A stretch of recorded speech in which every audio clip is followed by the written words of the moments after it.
Isang eksenang muli na namang nakita sa balintataw ko. Napapikit ako ng mariin dahil sumakit biglang ulo ko. Kill him! Agad na napamulat ako ng mga mata dahil hindi kinakaya ng isip ko ang tagpo na nakita ko. Isa pang malabong alaala ang nakita ko. Nakaupo ako sa magarang upuan kaharap si Iverson Flores at seryosong nag-uusap.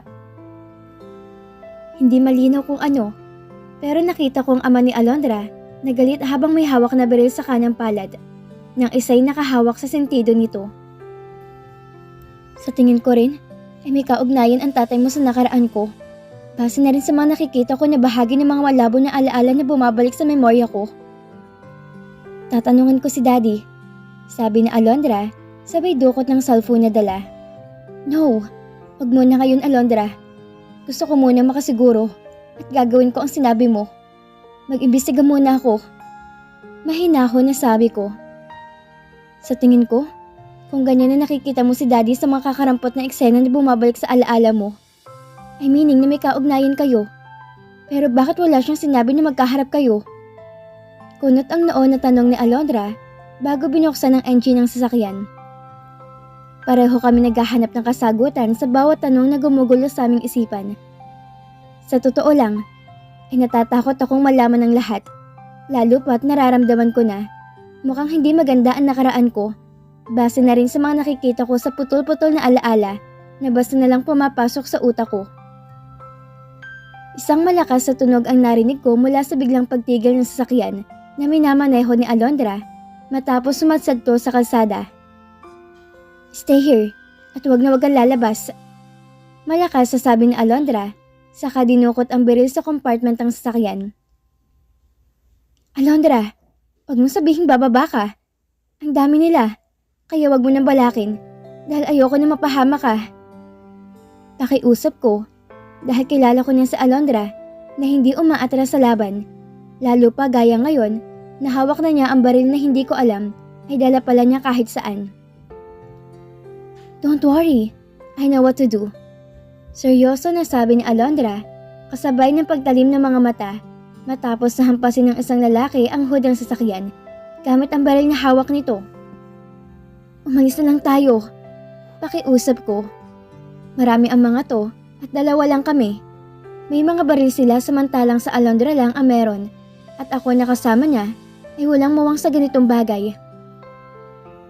Kahit ano mangyari, wag kang bababa. Bili na Alondra na may pinindot na kung ano sa screen ng sasakyan niya. Marunong ka ba magmaneho? Tanong na Alondra. Hindi pa ako nakakahawak niyan. Sagot ko habang nakatitig sa manibela. Here, alam ko na kaya mo makapagsabayan ng putukan. Hold it tight at gamitin mo para protektahan ang buhay nating dalawa.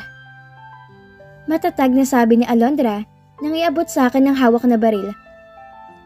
Sa daming nakaharang sa daan namin, ay kulang na lang mga tuga ko sa takot, lalo na. At kita ko kung paano nakatutok sa amin ng mga baril na hawak ng mga to pero nilakasan ko lang ang loob ko para kay Alondra na wala akong nakikitang kahit katiting na takot sa mga mata nito. Don't worry, bulletproof ang sasakyan natin, kaya ligtas tayo dito sa loob.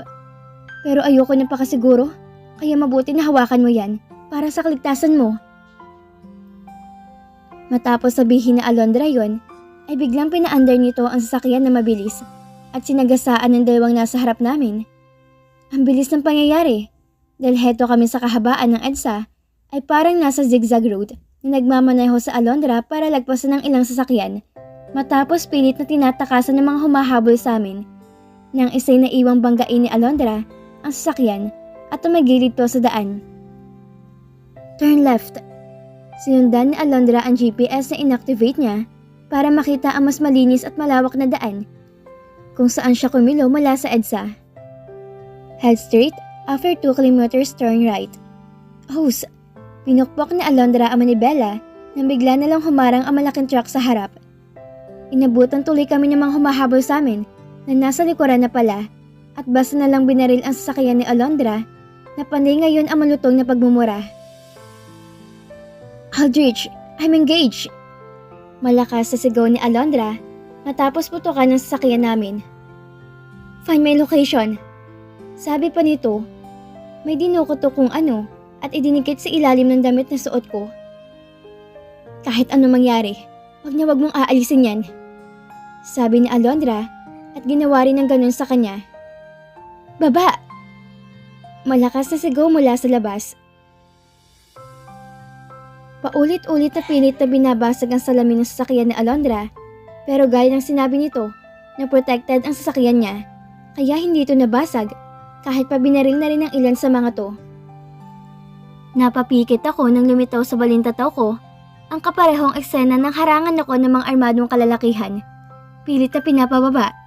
Saglit pa ay tuluyan ng buksan ng kung sino ang pintuan sa gilid ni Alondra na nahatak ng mga to pababa sa sakyan. Ang babae ngayon ay mahalaga na sa akin. Malamig na nguso ng baril ang sumunod na nararamdaman ko sa sentido ko. Nang tutukan ako ng lalaking kanina lamang, ay pilit na tinatakasan namin ni Alondra. Nakangisi ito na alam kong hindi mapagkakatiwalaan. Hindi siyang klase ng tao na gagawa na mabuti sa amin ni Alondra, kaya kailangan ko mag-ingat sa kanya. Dahil isang maling kilos lang namin, ay maaaring maging katapusan na naming dalawa dito sa mundo.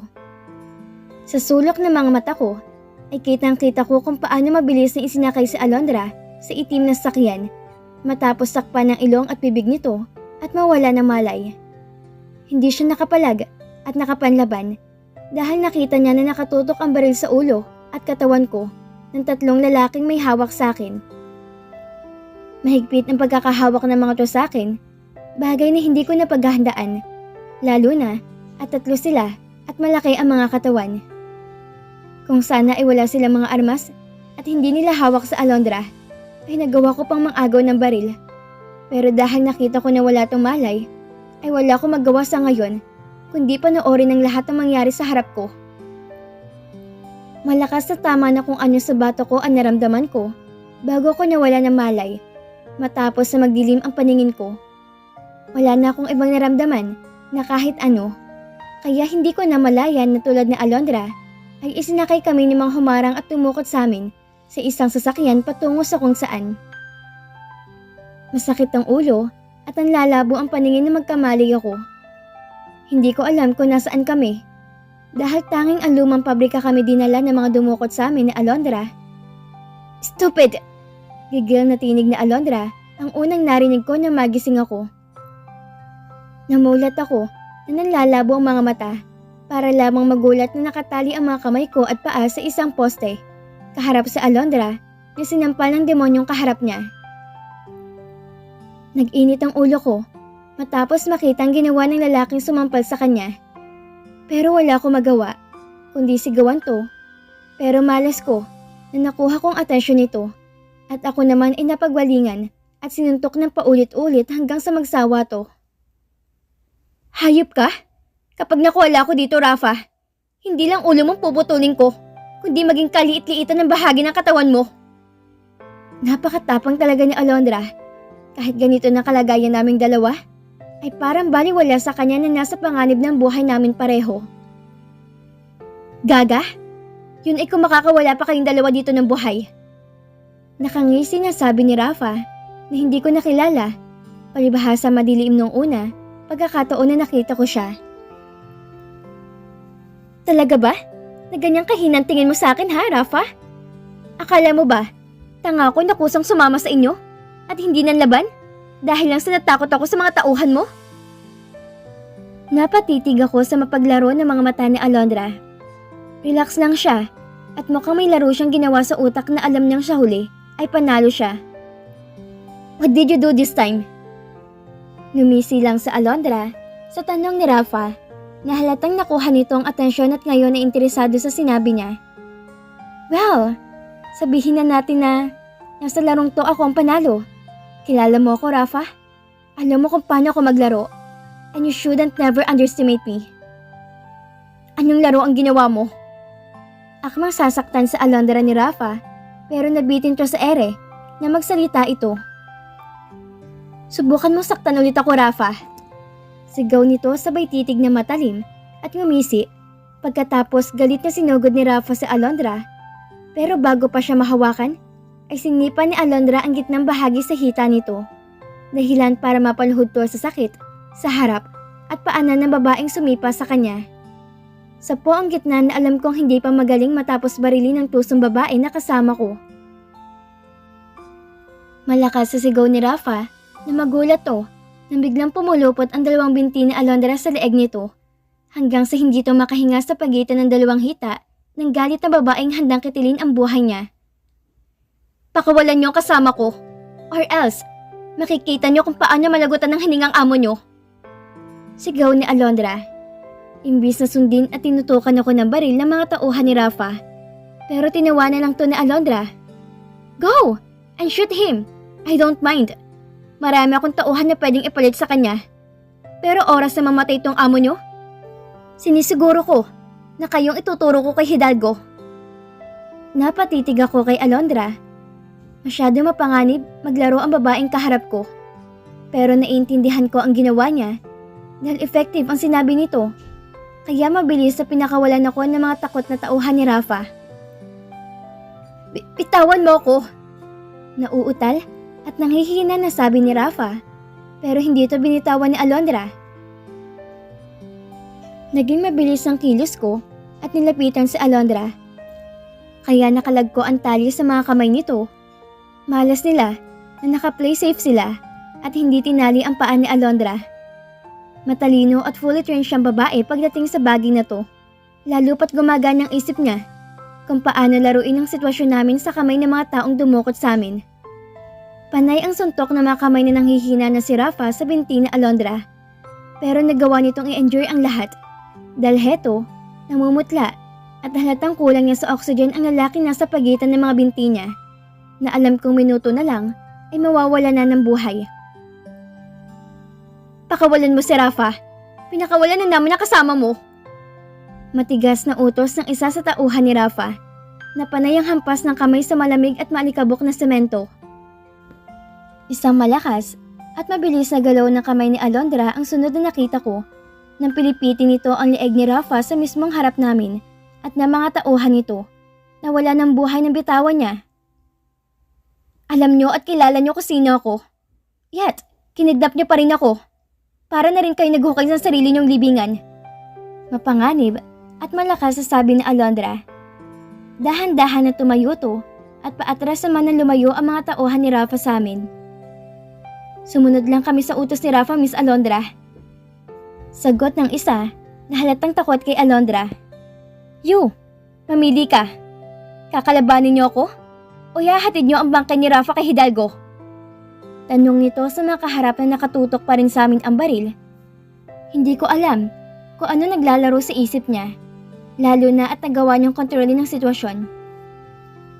Kapag kinalaban niyo pa ako, sigurado ako niya sa mga oras na to, ay posibleng wala na kayong pamilya na uuwian at mauubos ang buong angkan niyo. Pero kung ayahatid niyo ang bangkay ni Rafa kay Hidalgo, may pag-asa pa na mabuhay kayo, ligtas at ang pamilya niyo. Sa aming dalawa, mas demonyo ko kaysa sa amo niyo. Nakakatakot at malakas sa sabi ni Alondra sa mga lalaki nagkatinginan na hindi marahil malaman ang gagawin. Nasa ganito kaming tagpo nang sunod-sunod na putok ng baril ang umalingaw-ngaw sa paligid. Hindi ako makagalaw at ang tanging nagawa ko lang ay panoorin ang nangyayari. Naramdaman ko na lang ang malakas sa sampal ni Alondra at sinabing sumunod ako sa kanya. Hawak na mahigpit ang kamay at tumakbo kami palabas sa lugar kung saan isa pala tong warehouse sa isang abandonadong lugar na hindi ko pa alam. Don't worry, narito na kapatid ko. Makakalabas tayo ng buhay dito. Puno ng pag-asa at confident na sabi ni Alondra sa akin. Ngayon ko lang napansin na marami pa palang tauhan si Rafa sa labas. Kaya kung sakali na tumakas kami kanina, sila rin ang makakasugapa namin at ahad lang sa amin. Let's go, sabi nito, sabay tayo, pero hindi sinasadya at may tumama na ligaw na bala sa katawan ko. Lucas! Malakas sa sigaw ni Alondra na gumanti ng putok sa kalaban. I'm fine, kaya kong tumayo. Hindi ko na pinansin ang salitang lumabas sa bibig ko. Dahil sa nasa tagpo kami ng mga tangang gusto namin ay makalabas ng buhay at mabuhay. Sunod-sunod na putukan at may sumabog pa ang tanging naririnig ko sa lugar. Alam ko na sa pagkakataon na to ay hindi ako pwedeng mahina dahil sa Alondra nga na babae ay matapang na kayang ipagtanggol ang sarili para mabuhay kami. Alondra, here! Sigaw ng isang lalaki na lumapit sa amin. Ang tagal mo, kahit kailan tagang hinahina ng radar mo? Masungit na sabi ni Alondra dito. Inisihan lang siya nito bago sumagot.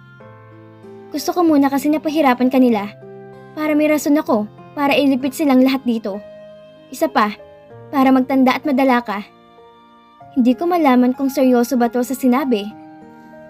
Dahil nakangiti ito na akala mo isang nakakatuwang eksena ang nasaksihan niya. Pinanood ko na lang kung paano nagsagwatan ang mga to. Samantalang heto at napanganib ang lugar na kinaroroonan namin dahil sa mga tauhan ni Rafa na nagkalat sa paligid. Lucas, let's go! Bago ka pa maubusan ng dugo dito. Sabi ni Alondra, sabay hatak sa kamay ko. Kita ko kung paano ko tingnan ng lalaking kausap nito ng pailalim. Saka ko lang napagtanto kung sino to nang tawagin ni Alondra sa Aldrich na kapatid nito. Ang mga tauhan ko niyang bahala dito. Tara na. Huling narinig ko bago kami sumakay sa isang magarang sasakyan at mabilis sa pinatakbo na kapatid ni Alondra palayo sa lugar. Have you managed to terminate your target, Alondra? Tanong ni Aldrich, parang hindi nanggaling sa barilan. I did. His head. Kibit balikat na sagot ni Alondra sa kapatid. Pakaramdam ko, sanay na sila sa ganito. Dahil normal na lang kung pag-uusap nila ang tungkol sa ganitong bagay. Hindi nagtagal, ay pumasok kami sa isang malaking bahay. Agad na inakay ako ni Alondra kasama ang kapatid na hindi ko kinakausap. Hindi sila magkamukha kahit kambal sila. Kaya noong una ay hindi ko sila nakilala. Kamukha ni Alondra ang ama samantalang hindi ko alam kung kanino nagmanang isang to. Dahil maamo ang muka at hindi gaya ni Alondra na namana ang mga mata at future na muka sa ama. At dito na po nagtatapos ang kabanata ng ating kwento. At sana'y samahan niyo po ako muli sa mga susunod na kabanata na ibabahagi ko sa inyo. Maraming salamat po at ingat po tayong lahat.